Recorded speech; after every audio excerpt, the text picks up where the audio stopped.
Awesome. Thank you, Erica. Can everyone hear me and can everyone see my slides? Awesome. Yeah, thank you for the introduction, and thanks to Steve Harris, who um, introduced us to the collaborative. Earth Corps has been working in the forestry and green infrastructure space for a long time now, and just seeing some of the folks on the Zoom here, we've got some powerhouses on the call. I look forward to sharing our story and also hearing from all of you about what's going on in your communities. So today, some of you know us fairly well, so I'll try to keep the overview parts brief. But Earth Corps has been around since 2003. We started as a pilot project, and we've been running ever since. The focus today will be on kind of how we pride ourselves on having youth leadership in all of our work, how we've kind of been entangled in the conversations around workforce, which is an essential element to sustainable urban and equitable forests, and then talk about some of the equity elements that appear in our urban forest master plan and are central to our work. So this is our fall young adult crew out at Pratt's Falls, just getting started. And little bit of background on the program. Good. Remember me? We have very local neighborhood-based roots in Syracuse. So the photo on the left is a photo of Eli McDonald, who's the founder of our program, still working with us today, but there were efforts to revitalize the South Side that were based on an asset-based approach, identifying people in the community that wanted to create change from within. So Eli was really central to starting the program with some foundations in 2003, 2004, 2005. In 2004 and 5, our local cooperative extension, Steve Harris was a part of that group, but there were folks who said, hey, Eli, there's some well-established best practices and Conservation Corps programs that we're aware of, and it's in line with what you're doing. Can we come together and work together? And from that time, the Eli McDonald Green Team, as it was founded, changed its name to Onondaga Earth Corps to better reflect a community-wide, citywide effort. So yeah, we share the history of Civilian Conservation Corps programming, the best practices of which have been kind of carried on in corps all across the country. And now in Washington, the Corps Network, it's kind of a clearinghouse of best practices for Conservation Corps programs. So if anyone's not working with a corps or is thinking about starting a corps, the best practices of Conservation Corps resources can be found on their website. And this is just a slide showing the extent of corps across the country. Some of them are very involved with urban forestry, some of them not at all. So it's very local what they're doing. So one of the things, both with Eli from the start and also with Conservation Corps in general, is kind of flipping the script on this impression that young people are the problem. So we're working with young people who face many challenges, but they also have a lot of energy and a lot of the solutions to what's happening in their neighborhood. So Earth Corps is always putting them front and center with our initiatives and in the community as leaders. The neighborhoods that Earth Corps started in are on the south side of Syracuse. This kind of area in here, the yellow and red, and many of you will be familiar with redlining maps that were developed in the 1930s. This was a systematic approach to disinvestment in some of our neighborhoods of color, our Jewish neighborhoods in the city of Syracuse. So this is the map here. And what this disinvestment looks like is dilapidated buildings, poor kept streets, and lack of resources to do that. And this corresponds really closely with investment and disinvestment in our urban forests. So a lot of these areas, as many of you know, cities across the country, these redlining maps correspond closely with our low tree canopy neighborhoods. So we're in neighborhoods that have been systematically disinvested in. We're making an intentional investment in the young people in these communities that face a lot of barriers regardless of their economical or racial status, but disproportionately impacted for low income and people of color in these communities. So our model is to recruit, hire, train youth and young adults. We're looking at 15 to 25-year-olds, and we have a couple of different age group programs I'll talk about. But we're really trying to start where young people are at. We try to introduce environmental concepts from things that they know, sports, music, just having fun. So we're starting where they're at. Everything is interactive and community-based. So our youth are 15 to 18-year-olds. This is where we started. They started with just an after-school or just as a summer program, sorry, and that is evolved into summer programming. This year we had 30 youth in our youth program, and year-round now we have an opportunity to have between 10 and 16 youth that are working after school and on the weekends to come up with their own projects. There's some examples in the images of crew members making their own videos about OEC Man, who educates the community about the benefits of green infrastructure. We have crew members that are building the deck of a green roof, and crew members doing air quality monitoring. A lot of this, the project focus will depend on our funding, but it's kind of an environmental science focus, a community partner focus in our projects, and then workforce readiness. We started with the youth, and several years in, this is when I became involved in 2008, 2009, we had increased interest both from our graduating youth that they wanted to continue with programming, and we also had interest from our community partners that they wanted to do larger scale project work. After which we created our young adult program based around those demands. So the young adults are 19 to 25-year-olds. Some of them have former brushes with the law, but not all of them. There are some corps that kind of specialize in that, but we look to have a diverse set of folks. And actually, we're talking about Boston, what's the Mass Ave projects in Buffalo? What's the program in the food project in Boston? We utilized their kind of diversity matrix for kind of diversity in ability, educational attainment, income, like all of those things. We kind of, when we're recruiting our youth and young adults, try to have diversity within the crews.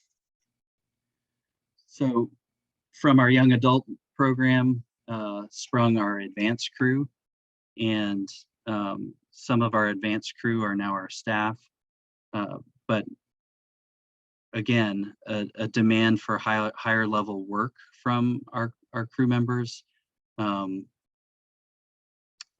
And so, yeah, increased demand from our crew members to stick around, follow this path, and then from the community to do more advanced work. And Steve Harris is on this call, but he's been a big supporter of having us be a part of the urban forestry work we're doing.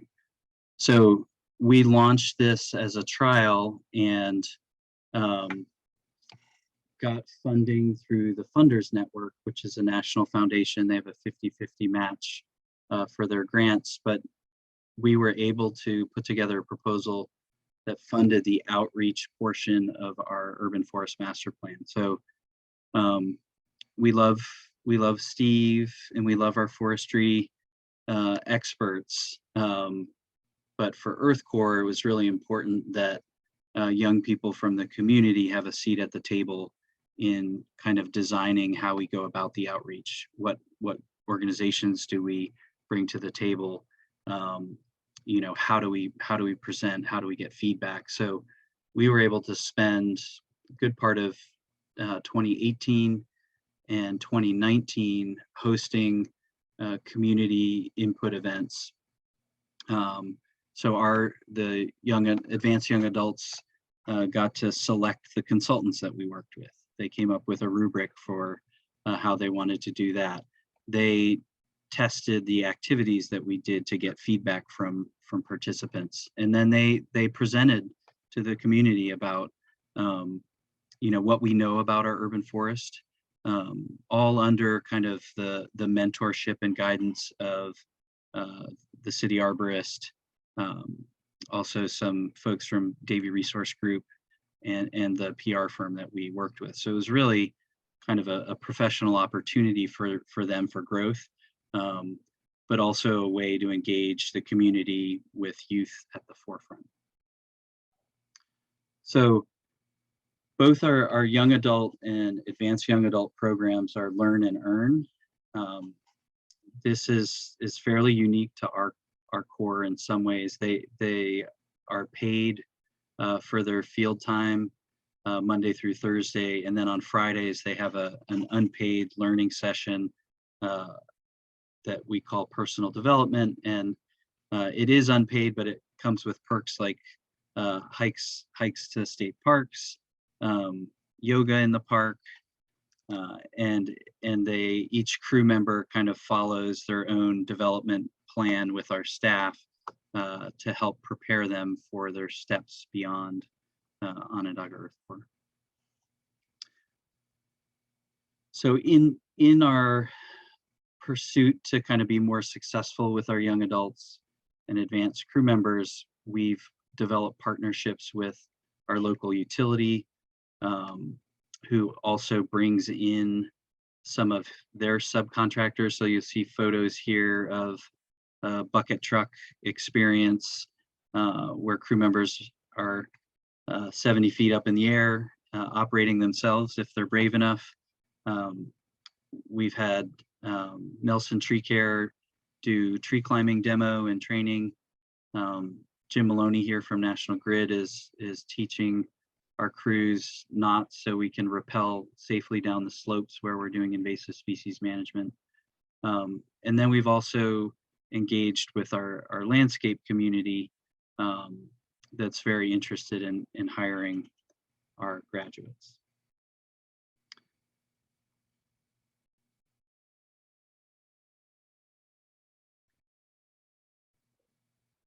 We, again, funding based, have also had training opportunities for small equipment operating. This is an interest of our crew members, and it also prepares them better if they're interested in going down a construction path career-wise. So these kind of more advanced opportunities are available to our young adults, advanced young adults, and we also have a small AmeriCorps program. Most of our program is not funded through AmeriCorps, but we typically have service-minded college level students that are participating in 300-hour AmeriCorps terms, or some of our Corps members who learn about the AmeriCorps opportunity and are on track for the benefits of the AmeriCorps Education Awards. They too can go from an advanced crew member position into an AmeriCorps term. But all of these kind of more advanced folks are landing jobs in New York City parks or other larger conservation corps, and some of them on track to be staff with Earth Corps. The photo on the right there is our crews presenting at the ribbon cutting for our creek walk. But in those scenarios too, it's our young people that are the spokespersons for Onondaga Earth Corps. The advanced team is involved with a lot of structural pruning. We've had ebbs and flows with our capacity for this, but at our peak, we pruned 1,700 trees, young street trees, typically 3 to 6 inches in diameter. And the model follows a season by season check-in assessment, and if crew members are advancing, they can renew each season. Our goal is to have them exit the program when they're ready for either continuing education or work. So this all led to, many of you are probably familiar with American Forest's tree equity programming and their pre-apprenticeship curriculum. Sarah Anderson came to us and visited with us and kind of learned from what we're doing. And she said, you guys are a pre-apprenticeship program. And on our end, from kind of a Department of Labor perspective, we have not been structured like a typical workforce program where you know, it's a direct pipeline to forestry jobs or landscape jobs. We do have those connections, but many of the young people that come into our program are here for a first step in a new direction in their life. And I would say there's a small percentage that are really interested in pursuing natural resources as a career, but not necessarily. So our off-ramps are to try to get them on a path that they have the strongest interest in. And so this workforce development model of, you know, we know every year there's a demand for, I think the number is close to 9,000 forestry positions across the country, 150,000 positions in landscape across the country. Go through our program, our 8-week program, and get placed into that position. That's Department of Labor's model is high demand jobs, do the training, get the job, go. Our program has really been focused on youth leadership in the community, having a community experience that will lend itself to having them engaged in the community beyond our program, whether it's trees or otherwise. But we have been doing some things right, and in the workforce arena. And Sarah's point was that you may not only be doing workforce development, but the elements that you have with your team building, your skills training, soft and technical, is in line with the pre-apprenticeship programming that's around. And so we participated in the development of that, or we're on the advisory committee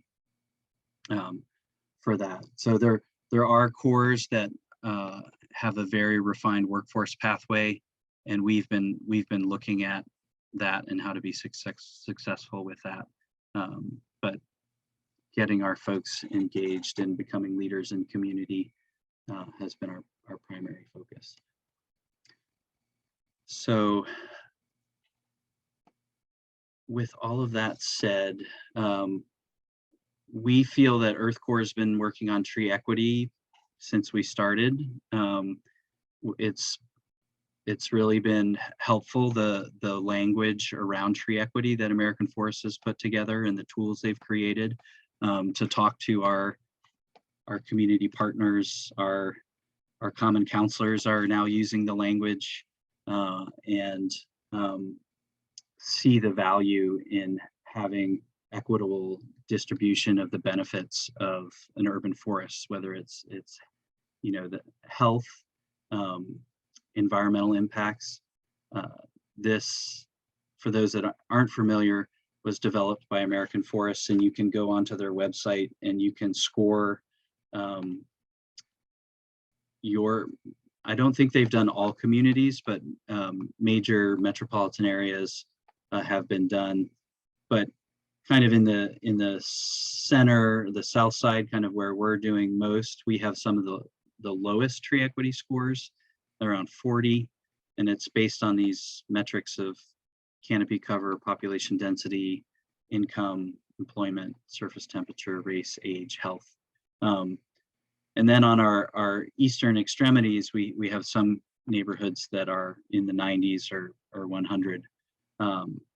So we've been focused on kind of education and outreach led by young people in the neighborhood on the south side. We've expanded to the near west side, which is over here, which also has low scores. And our urban forest master plan, which was released in April, has the top goal is to grow canopy equitably. And so there, that looks different in different communities as our conversations have evolved with our urban forest master plan implementation team and our community partners. Cultural relevance is part of tree equity in our minds, and there has been a lot of interest in community members who have come to us. They've learned about Earth Corps programming through our crew members, and have connected with the idea of memorial trees and spaces. So we've done a number of projects with, there's a local organization called OGs Against Gun Violence. There's also a foundation called I Apologize. And in both cases, they're looking at ways to end violence, to help families mourn their losses in ways that are more meaningful than whiskey bottles and candles. So we've done pilot projects with these groups where the photo here is a community remembrance planting with family members.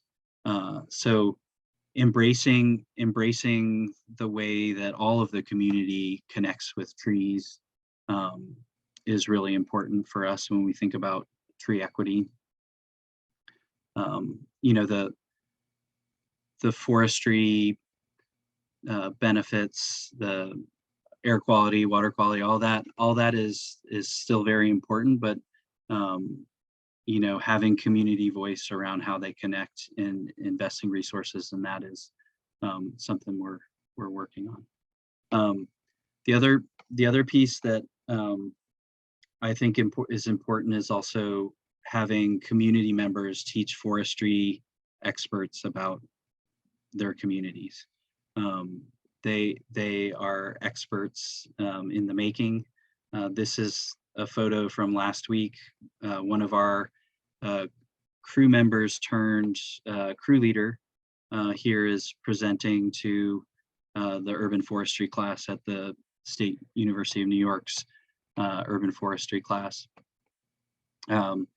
So giving them an idea of what's important to the community as they're considering careers in urban forestry. So that's Professor Jay in front of the class there. So I'm looking at the time, and I'm going to fly through some of these slides, but when we look at kind of the distribution of where Earth Corps has planted from the tree equity perspective over the last 10 years, thanks to the city of Syracuse and Onondaga County Save the Rain program, we've planted over 10,000 trees in the city of Syracuse with a focus on stormwater capture, but a lot of that capture is happening in our lower tree equity scored neighborhoods on the south side, west side, and north side. There's some areas that were excluded that are also in low tree equity score areas because the sewers were separated. In those neighborhoods, Earth Corps has applied for other funding so that we could continue planting in those primary low tree equity scored neighborhoods. And this is kind of a look at how our planting efforts scaled up over time. You know, these 05 through 2012, we were really just doing kind of one-off small community plantings with community partners of maybe 5 to 10 trees. We had no full-time year-round staff. And then in 2013, we got involved at a larger scale with our young adult programming and really ramped up our capacity to do this work on a larger scale. So when I think about equity, I think about the face of the youth in our community. And one of the things we're able to do is be all over the city en masse, doing a lot of project work. And people really see and feel the improvements, whether that's our youth or our community partners, or even people who've never even heard of us. They're like, what are all those purple shirts doing throughout the city? So we're engaged with large scale tree planting, and our crew members serve as leaders on our community tree planting events. We're out doing structural pruning. Our youth, not so much in the last few years, but those peak years from 2013 to 2019, almost all of the trees that have been planted in Syracuse have had resident or homeowner approvals. And it's young people from the community knocking on their doors, and with support from some of our partner organizations like Cornell Cooperative Extension. So they're out on the streets. They're in our natural areas, which is fairly new for us. We've been doing a lot of invasive species removal in the forgotten lands in our city. And one thing we learned during our outreach for the Urban Forest Master Plan is that people generally like trees. They know the benefits of trees. They don't have a whole lot of time for thinking about trees. But when things are maintained well, the perception and the positive vibes for the urban forest are really great. And when they're not, when we have derelict lots or forgotten spaces, that the impression's really bad and negatively impacts what people want to do with the forest. So these two shots, one along the Onondaga Creek, between the creek and the fence line, which we've had a concentrated focus on at one of our parks in the south side of the city where we started our programming. I believe Steve talked about this when he presented earlier in the year, but this is Schiller Park. We've been doing massive clearing, some by hand with lots of young people. Had 100 kids with partner organizations clearing buckthorn by hand. We also know that machines do it a lot faster. On the right, there's the clearing in the winter with in partnership with National Grid, and then the restoration after that. The space has been opened up, and we're planting, infilling with native species here. So we're there. We've done some forest restoration projects that are kind of outside of the city. So one of our strategic goals has been to kind of sustain our crew member size and maybe expand. And in order to do that, we've had interest from project partners that are outside of the city. These are in some of our county parks where ash have been removed. So we've been helping there. We've been able to do some projects in our watershed where crew members are actually planting trees around Skinny Atlas Lake, which is our water supply. So they get to kind of see beyond the trees in the city. And then we also have our young adult crews go out and do maintenance on green infrastructure sites throughout the city. There are about 20 that are have been identified by the county and city. They're kind of more in no man's land where they don't have the best stewardship or the traditional mow at 20 mile an hour teams aren't hopping off their mowers. So we're in there doing the maintenance on those sites. In the summers, we are at multiple parks working on a variety of park beautification projects, environmental education, again, led by our crew members. And we're in the schools when we can be, which tends to be a little more limited. We also have crews that focus on litter awareness throughout some of our more neglected business districts and in our parks. And this too involves educational component and having community members sign pledges. So I think I'm gonna wrap up there, but having kind of an army of young people out doing good stuff, you know, reflects well on who they are and what the community can do together. So that we think also is a part of tree equity and also creating jobs for the young people that are doing that work. So leave you with this slide that if Tay were not on vacation, I would have wanted him and Kate, who's also on this call, to do the presentation.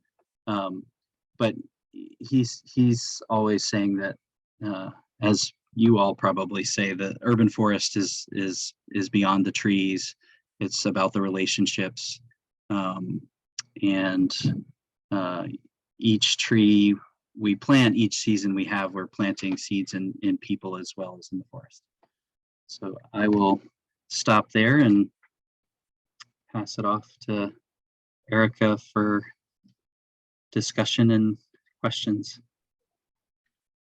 Great. Thank you so much, Greg. What an awesome program. Like, I just have to say, I'm really inspired by what you've done and just how much and how many places your crew members and your crew leaders can get to, and just that visibility of the program and everyone kind of coming together in different ways to support it. It sounds a lot like a lot of silo breaking is going on. So I really think this is a cool program. And I have some questions, but I just want to open it up to the room. I think usually letting people ask whatever burning questions they may have is a good thing. So if folks want to do the raise hand or just unmute, we can go ahead and start with any questions.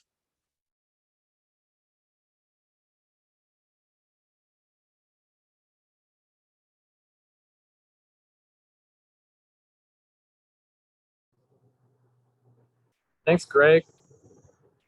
Appreciate it. I'm curious if you're part of your training for the Earth Corps, does that tie into like an existing tree keepers program, tree tenders, where the volunteers get trained?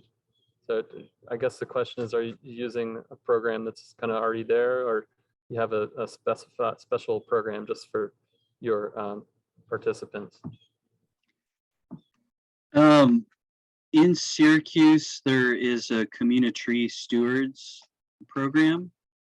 The initial curriculum for what we've done with our crew members has been based on that. Some of the project work we're doing is not is kind of beyond the scope of the steward handbook.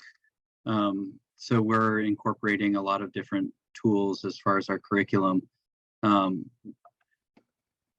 One of the reasons that we Earth Corps took off, I think, is the steward program. The demographics of the stewardship program tended to be older and retired, and less likely to be from some of the lower canopy neighborhoods. So as our program has developed, we've kind of worked hand in hand with that program. So we have stewards that will come and work with us on projects, or we have some of their staff train our folks, or we provide some training for them. So to answer your question, we've used some of that curriculum, and we work closely with them on kind of all of our programming. And our program's hosted by Cornell Cooperative Extension.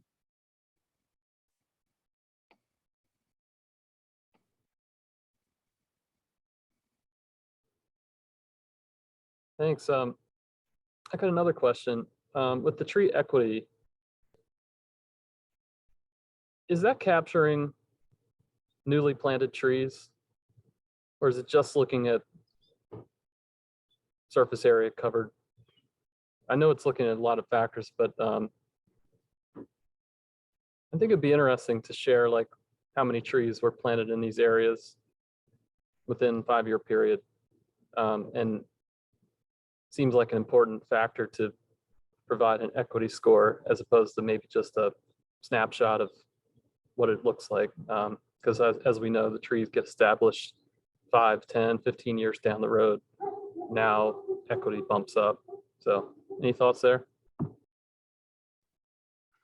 Yeah, so there are a couple of folks who might be more well-versed on the timing of the equity scores.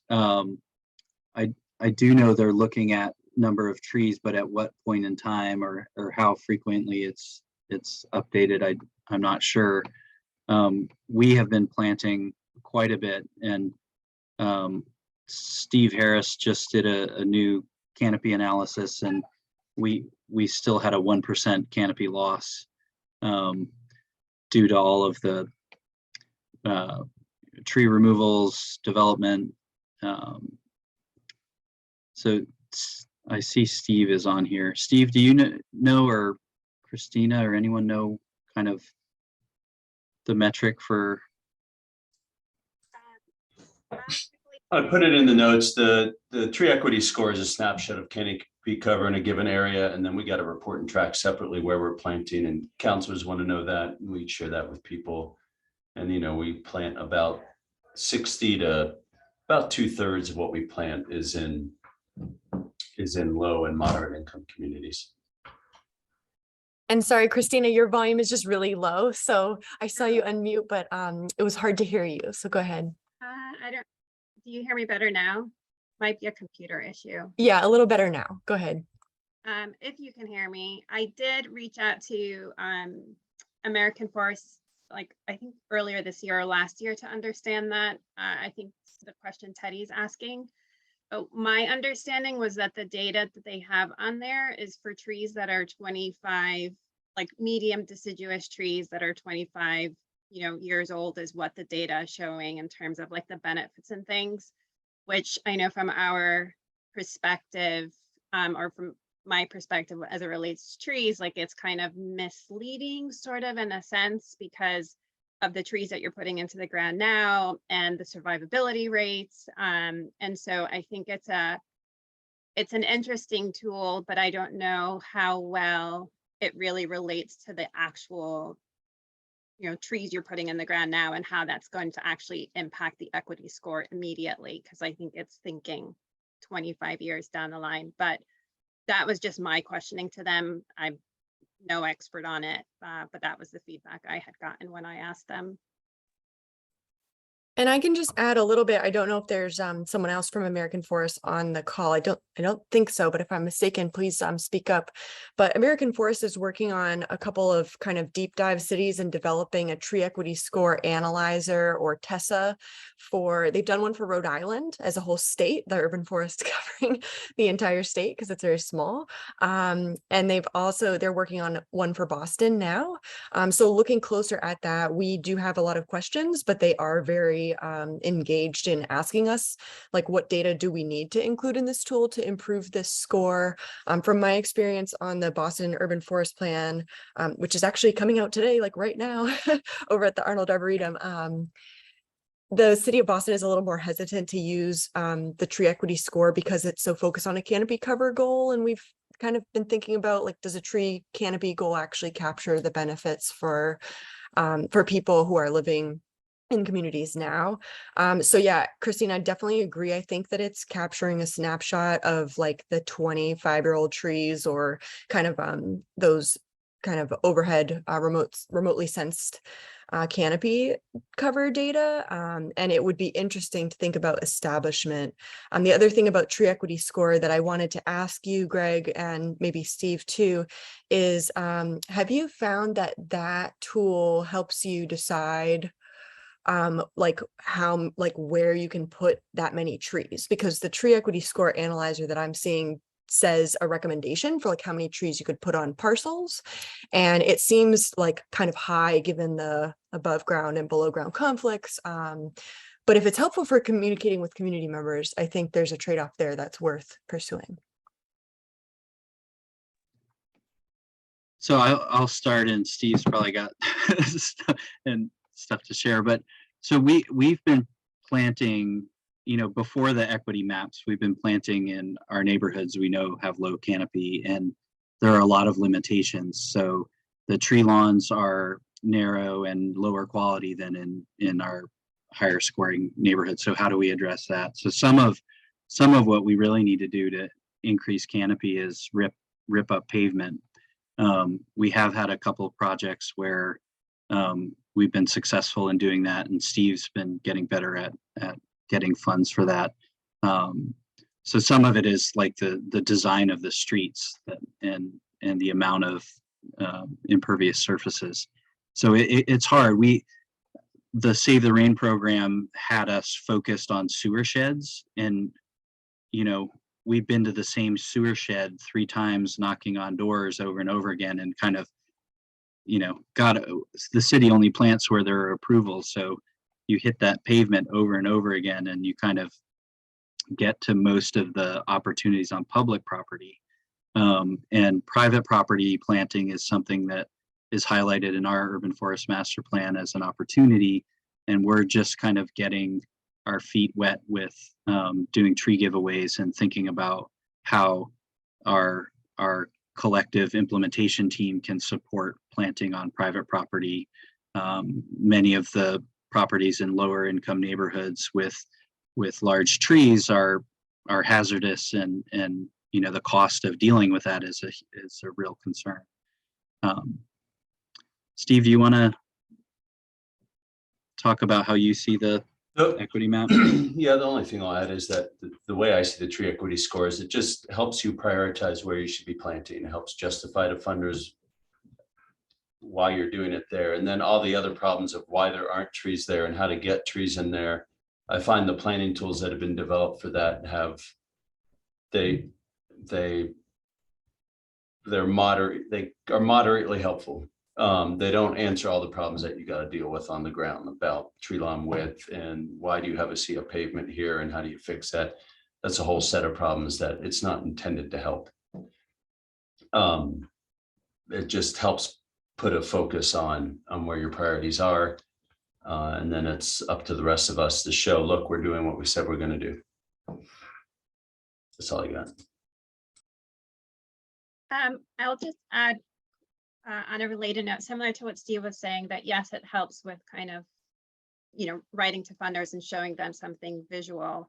But I will say, and I'm on this call wearing my EJI hat for the New York State Urban Forestry Council, but my full-time job is also running a very similar program to what Greg does, or we have a program very similar, and on the ground truthing of that data that's in kind of the tree equity score is more of where we're trying to get to, for example, with our youth going out and doing an actual tree count and inventory and seeing what the real conditions are and what's possible. Because I think, as Steve said, those tools are generally like moderately helpful. for understanding what's actually like on the ground.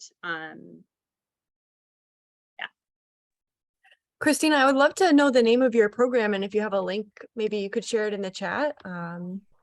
Actually, yeah. So I run an organization called Groundwork Bridgeport.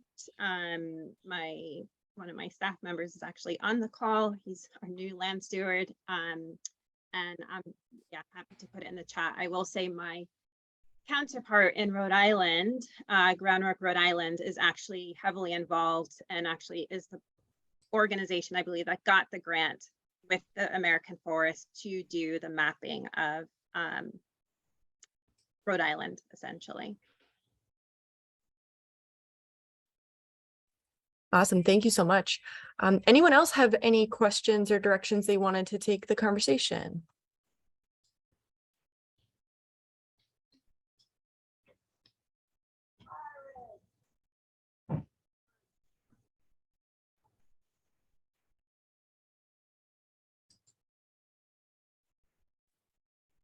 If that's a no, feel free to interrupt me at any time, but I have a few questions for you, Greg. There's kind of a lot here. So one of my first ones was about the conservation corps that are mapped across the United States. You said some do urban forestry and some don't. Do you know why those ones that don't? And like, should they, or what's your opinion on that? I think across the country, there's, just geographically very diverse. Out west, a lot of the corps work on national lands, Bureau of Land Management lands. Some are kind of feeders for the firefighting world. So there are a lot of rural corps that, obviously aren't in the urban forestry world. Some do more traditional forestry work. A lot of the urban corps in LA, in Philly, do urban forestry. I do think it's a great opportunity for the corps. In New York State, we don't have a lot of federal land, so our model has been very locally funded. Some of the bigger corps are more nationally funded, and a lot of them utilize AmeriCorps funding, and we have not used a whole lot of AmeriCorps funding. And we've had strong urban forestry partners. That's kind of our anchor. So we've had interest at the state level from New York State DEC. How do we do this in more places across the state? So I do think it's an opportunity for groups that are already doing forestry to be connected with the Conservation Corps world. Not all corps are members of the Corps network, but they do share their resources openly with members and non-members. So I'd recommend checking it out. And PowerCorps on the East Coast anyway, PowerCorps Philly has been helping set up corps. They're looking at a corps in Buffalo right now, and you mentioned that Boston's going to be starting a program as well. Yeah, I just added the link to the Boston Power Corps into the chat just for anyone who's interested. They've been really great to work with so far, mostly invasive species management and gearing up to try to do some urban forestry stuff. But it's the first time we've really done this in Boston, not focused on kind of like high school aged youth and youth that are younger. So I really think this is a great new project with our new mayor and everything. And yeah, very grateful to PowerCorps Philly for kind of spreading the model. And also, yeah, it's great to hear about Onondaga too, because I think that there's a lot in your presentation that we don't do yet. So that's really exciting. I know we only have a couple minutes left, so I had one more question. Hopefully we can fit everything in, and then I can announce about next UEC meetings. But I just wanted to ask if there's any persistent barriers that you're still facing or struggling with, that other people should be aware of, or that you're either looking for a solution or you found a really good solution for. So just anything about barriers that you've experienced. One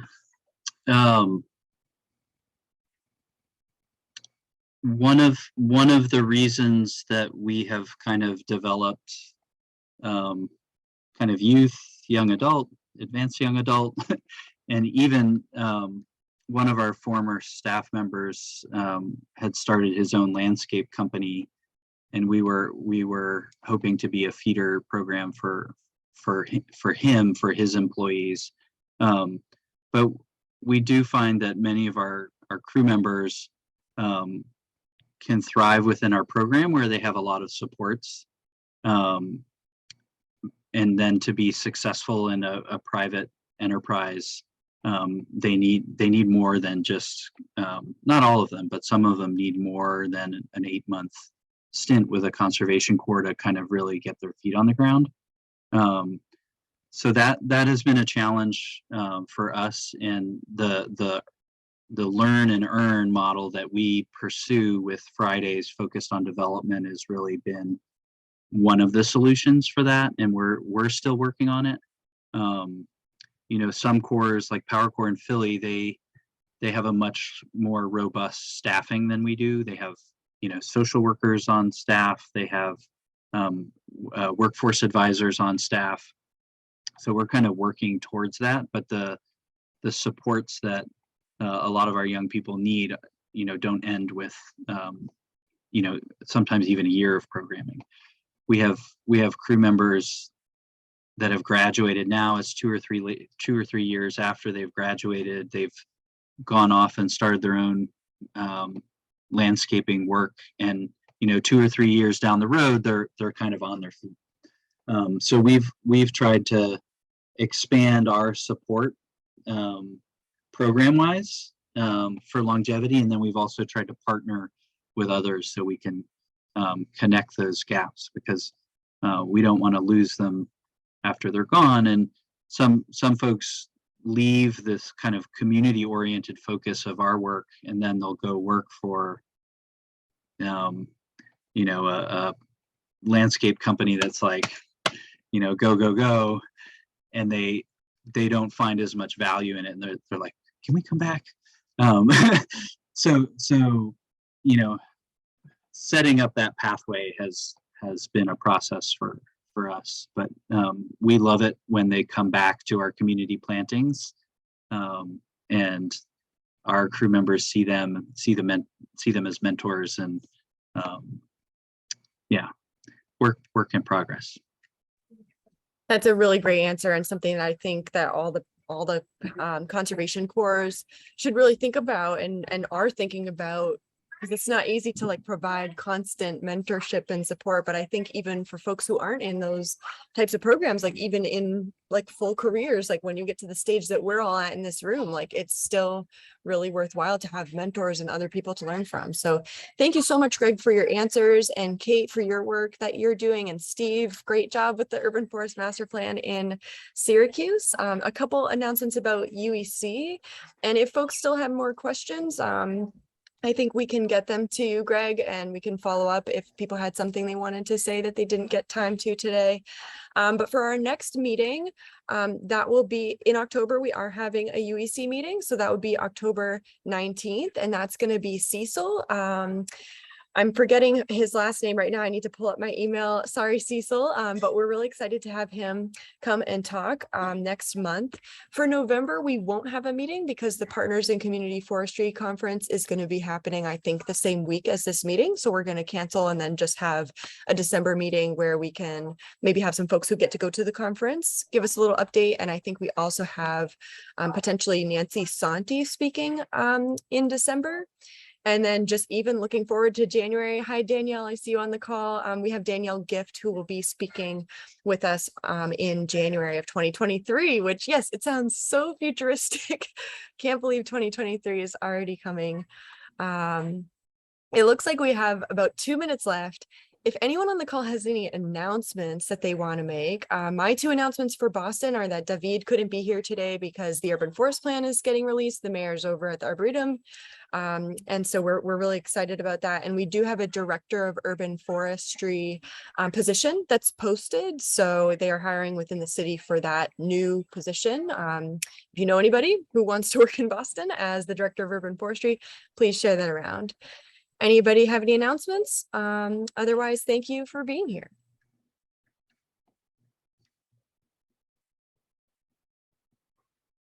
Thank you all. Thanks, everybody. Have a great day.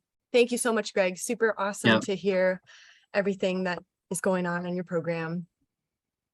Thank you, Erica.